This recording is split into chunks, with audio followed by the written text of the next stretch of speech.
अपनी आयु पर्यंत आपके गुण लिखते ही जाए। तदपि तऊ गुणम नाम ईश्वर नहीं आता, फिर भी आपके गुणों का पार नहीं आता। ऐसे भगवान अवधवदानी भगवान शिव महेश महादेव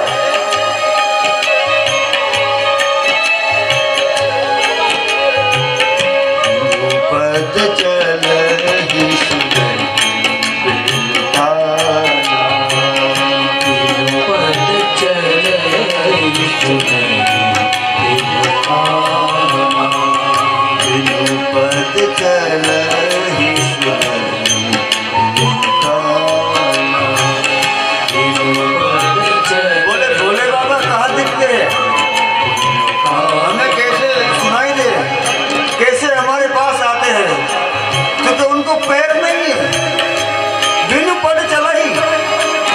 हमारे सन्मुख आ गए। देखिए,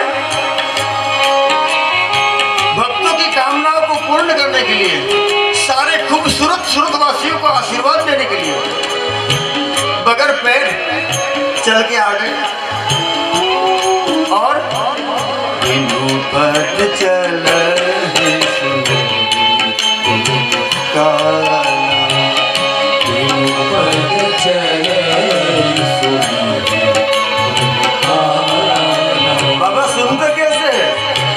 बिना कान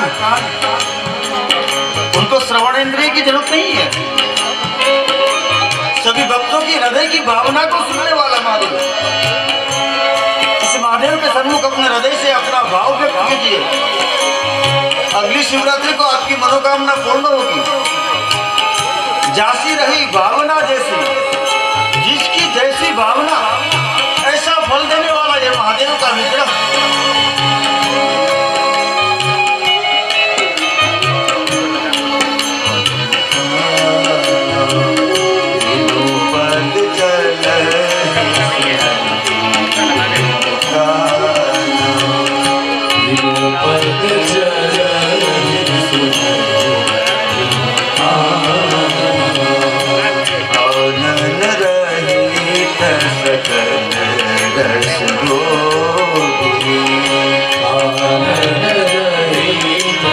बोले बाबा तो हमें बहुत से भोग चढ़ाने हैं, खाएंगे कैसे?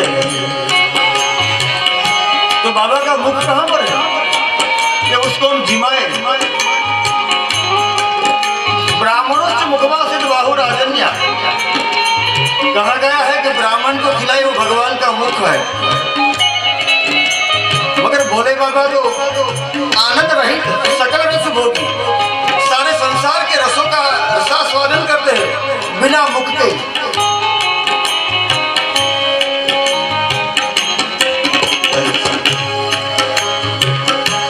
आनंद रहित सकल रस भोगी,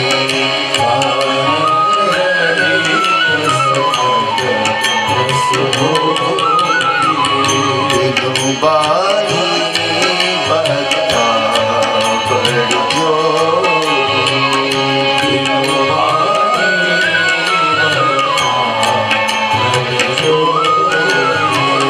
तन बिनु स्पर्श नयन बिनु देखा, तन बिनु स्पर्श नयन बिनु देखा, तन बिनु स्पर्श नयन बिनु देखा, तन बिनु स्पर्श नयन बिनु देखा, रही ज्ञान बिनु बासुर शेषा,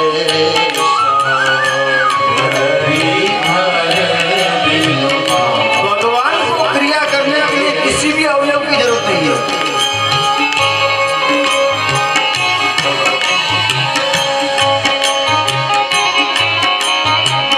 भगवान शिव का ये चरित्र सिंधु है। चरित्र सिंधु गिरिजारमन, चरित्र सिंधु गिरिजारमन, चरित्र सिंधु गिरिजारमन, जाको बेदन पावहि पार। तुलसीदास की अतिमति मंद गवार। तुलसीदास अपने आप को मतिमंद डिक्लेयर करते हैं कि बाबा मैं आपका गुण नहीं गा सकता।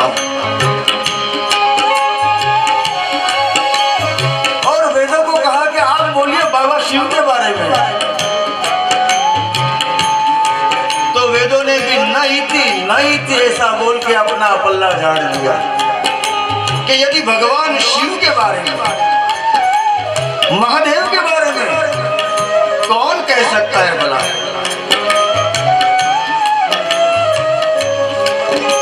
तो ये महादेव का सानिध्य हमें मिला, वो हमारा बड़ा भाग्य है, सौभाग्य है। कुंभ का महापर्व चल रहा है और रुद्राक्ष का महाकुंभ ये महादेव न भूतो आज तक किसी ने सूरतवासियों ने नहीं देखा ऐसा ये नयन रम्य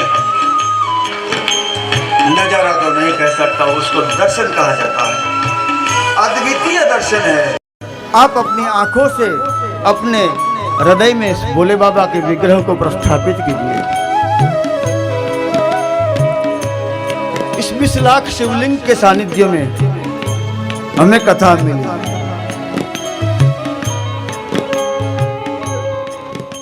कथा मिली वो हमारा सबसे बड़ा सौभाग्य है।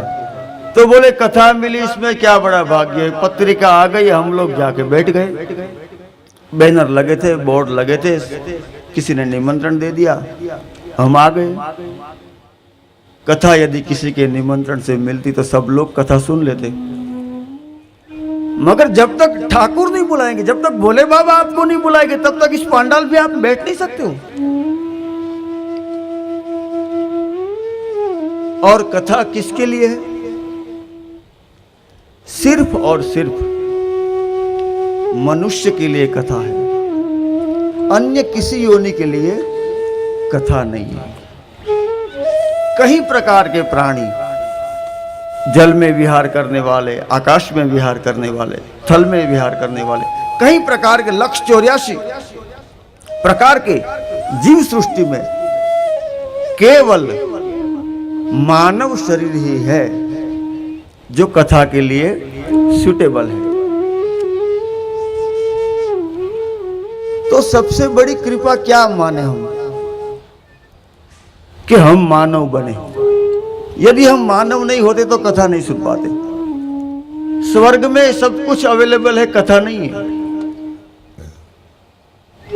तो हमारे खुद के भाग्य की मैं सराहना करना चाहता हूं, क्योंकि हम मानव बने। बड़े भाग मानुषी तन पावा, बड़े भाग मानुषी तन पावा, बड़े भाग मानुषी तन पावा, बड़े भाग मानुषी तन पावा। सुर दुर्लभ सद्ग्रंथन गावा, सुर दुर्लभ सद्ग्रंथन गावा। कथा सुनने के लिए कंपलसरी मानवी होना जरूरी है। मानव देह का मूल्यांकन यदि किया जाए, कॉस्टिंग निकाली जाए, आप सब पढ़े लिखे हैं, तो कितने रुपये का ह्यूमन बॉडी बनता है। दुर्लभ हो, मानुषो देह हो, यह वर्ष प्राप्त है। मैं डलास में अगस्त में कथा कर रहा था, एक डॉक्टर साहब मुझे मिले और उन्होंने मुझे अप्रोक्सली ह्यूमन बॉडी का वैल्यू बताई। $300 ट्रिलियन। इतनी नगद आज तक छपी नहीं है, इतना कैश है ही नहीं मार्केट में पूरी विश्व में। तो $300 ट्रिलियन નું આ શરીર, આહા અદ્ભુત શરીર। પણ મફતમાં મળે એની કઈ વેલ્યू થાય? हमारे भाई जी बहुत अच्छा कहते हैं कि जो मुफ्त में मिलता है ना इसका कोई कदर नहीं होता है। मगर हमें ये मुफ्त में नहीं मिला है। भ्रांति में मत रहिए कि हम मानव बन गए, अच्छे परिवार में जन्म ले लिया, अच्छा परिवार मिल गया, अच्छी शिक्षा पा ली तो ये सब मुफ्त में मिल गया, ऐसा नहीं है। कहीं जन्मों की हमारी साधना है। बहुनाम जन्मना मनते, हम ज्ञान में रचे हुए होंगे, साधना की होगी, एकादशी की होगी, प्रदोष किए होंगे, बाबा का अभिषेक किया होगा। कहीं प्रकार से हमारे जीव के अंदर विराजित शिव को हमने निकाल कर हमारी अंतरात्मा को विशुद्ध बनाने का हजारों जन्म तक प्रयत्न किया होगा, तब ये खूबसूरत देह हमें मिली है। इस संसार में मुफ्त में कुछ मिलता ही नहीं है, कारण के बगैर कुछ प्राप्त होता ही नहीं।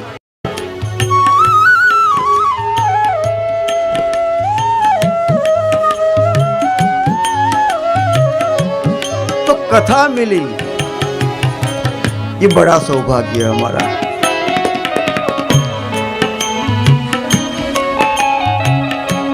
हम जब कथा सुनते हैं तो हमारे इष्ट देवता प्रसन्न होते हैं, हमारे पितरों प्रसन्न होते हैं। हमारे पितरों जहां पर भी है, उनके पुत्र, उनके वंशज भगवान की कथा सुनते हैं तब वो बड़े प्रसन्न होते हैं।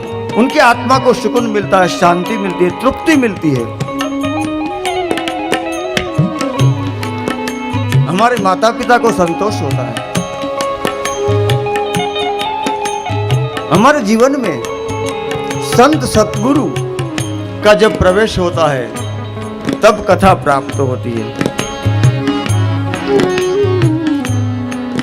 तो हमें सबको मान लेना चाहिए कि हमारे जन्म जन्मांतर का पुण्य आज उदित हो गया, नहीं तो ये इतना अद्भुत नजारा हमारे सन्मुख कभी नहीं आता।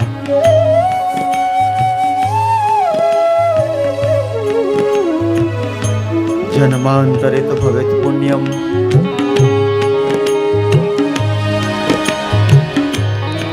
और कलयुग में सबसे उत्तम कथा है।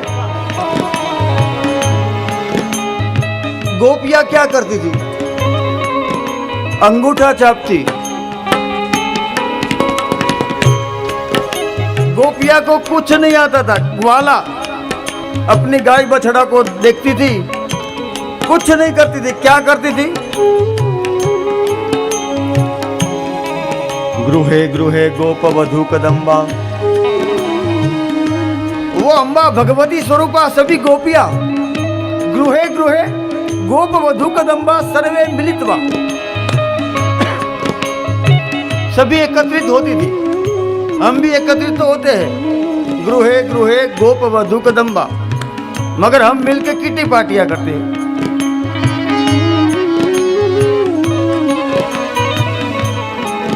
तो गोपियां ये करती थी कि गृहे गृहे गोप वधू कदम्बा सर्वे मिलित्वा समवाप्य योगम, एक योग करती थी।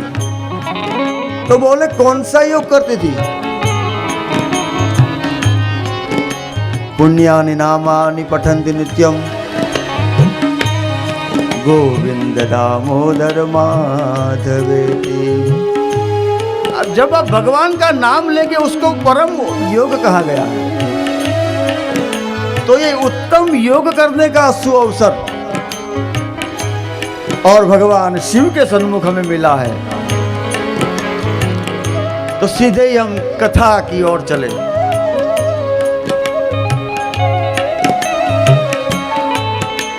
कुंभ का वर्ष है, प्रयाग में कुंभ चालू है। हमारी कथा भी प्रयाग से शुरू होती है। 88,000 ऋषि मुनि प्रयाग में विराजित थे। बड़ा ही ब्रह्म सत्र चल रहा था।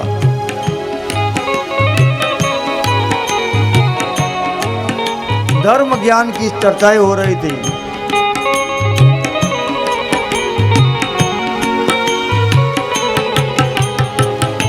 उसमें सूत जी का आगमन हुआ।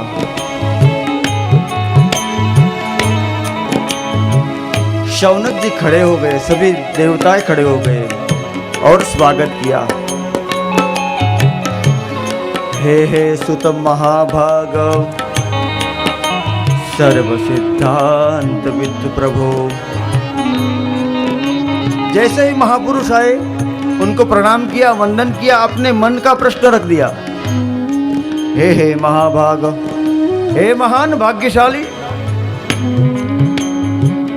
अभी सूत जी के पास कोई बड़ी फैक्ट्री तो थी नहीं, मगर महान भाग्यशाली कहा क्योंकि हर एक दिन भगवान का गुणगान गाते थे, तो वो सबसे बड़ा भाग्यशाली जो भगवान का नाम लेता है। सुत सुत महाभाग सर्व सिद्धांत विद प्रभो। आख्यादि में कथा सारम पुराणानाम विशेषतः। हे महात्मन, हमें ऐसी कोई कथा सुनाइए जिनसे हमारे जन्म जन्मांतर के पातक जल के भस्म हो जाए।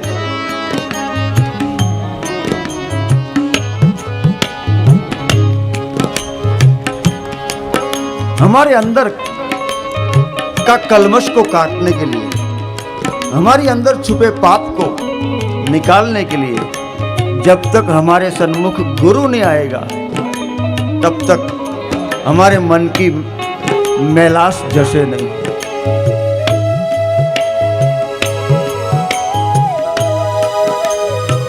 मन के कलबश को काटने के लिए, अपने पाप को मिटाने के लिए गुरु का होना अति आवश्यक है। श्री सुत जी ने अपने गुरुपद का गुरु गादी को ग्रहण किया। अज्ञान तिमिरांधस्य ज्ञानांजलशलाकया चक्षुः उन्मीलितं येन तस्मै श्री गुरुवे नमः। हे सद्गुरुदेव, आप हमारी आंख खोल दीजिए। तो क्या हम नहीं देख रहे क्या?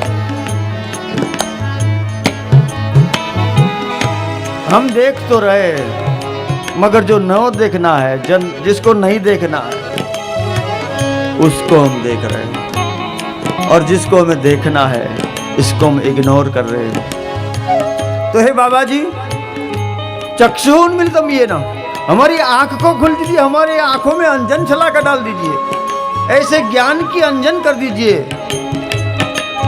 कि जिधर देखते हैं तू ही तू नजर आए।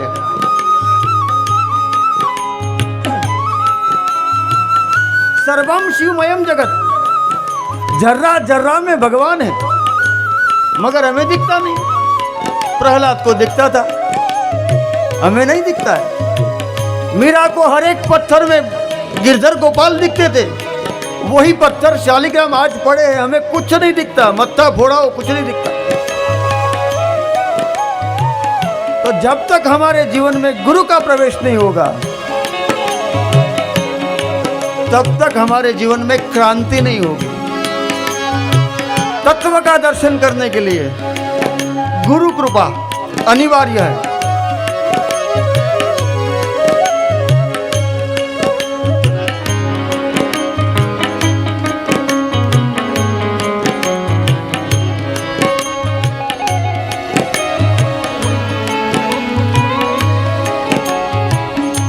कोटि सूरज को आप एक साथ प्रकाशित कर दो,